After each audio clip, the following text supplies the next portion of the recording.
Iran has opened the doors to delegates of the 16th gathering of the self-described non-aligned states, the largest international summit to have ever been hosted by the Islamic Republic.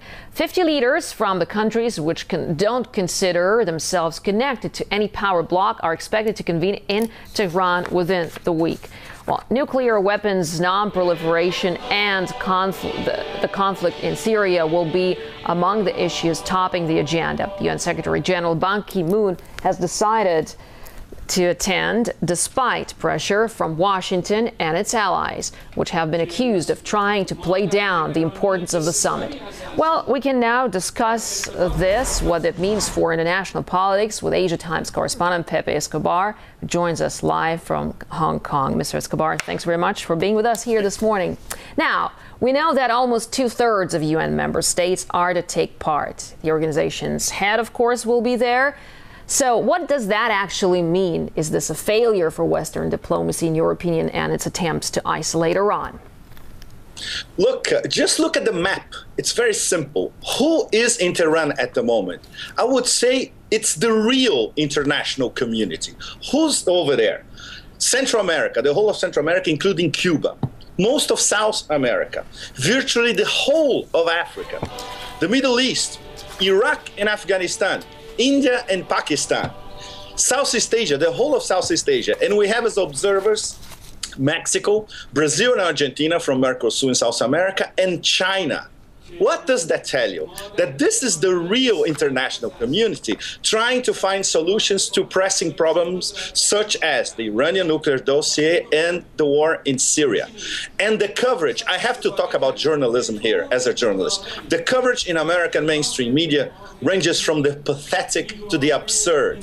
They only talk about Iran trying to boost its credentials and show that it's not isolated. It was never isolated in the first place. This is a figment of the imagination of the Obama administration and the European poodles, the allies, and the GCC petromonarchies in the Middle East. So this is a real, very important meeting, harking back to those great NAM meetings when Joseph Tito of Yugoslavia was still alive. Interesting question here, Mr. Escobar. Forgive me for interrupting you. As you said, it's a very important meeting, and a lot of countries from the region will be there participating. But how effective can they really be, and the decisions that they are going to take there, especially given the fact that none of the major powers responsible for the measures is taking part in the conference? So how much do you expect from this particular meeting?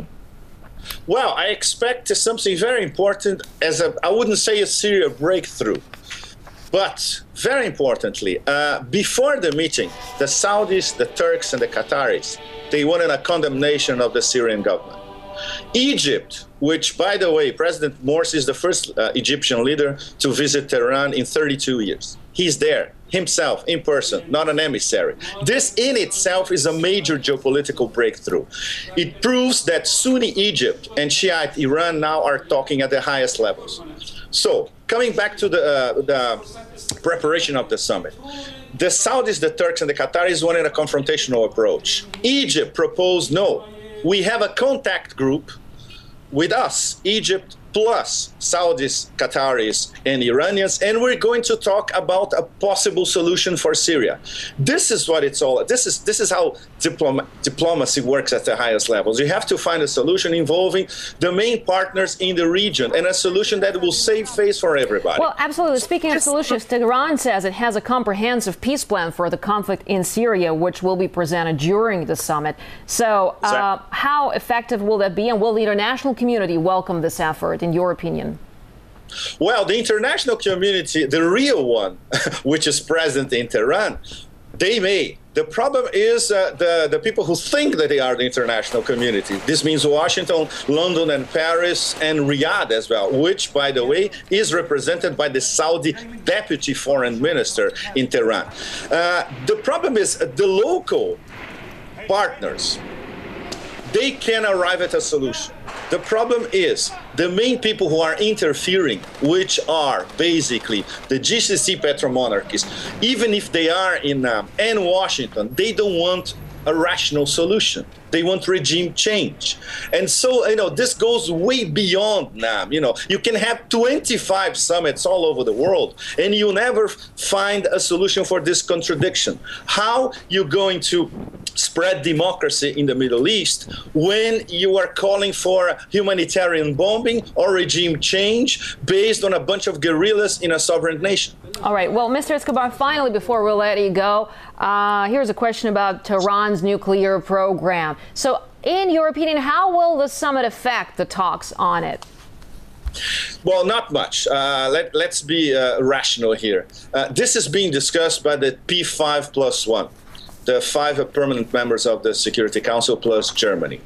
And the problem is, every time there is a breakthrough, this is cut off in the bud by Washington. They don't want a breakthrough. They don't want a negotiated solution. Washington's policy is to keep rolling over the thing, maybe to next year.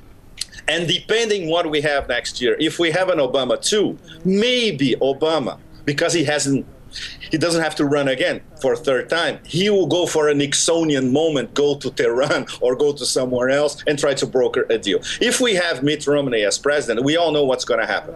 He's going to support the Bibi-Barack duo for a war against Iran. So this is beyond NAM's reach. But we can have a strong message from NAM, 2/3 of the UN, basically saying, look, try to find a diplomatic solution for the Iranian nuclear dossier.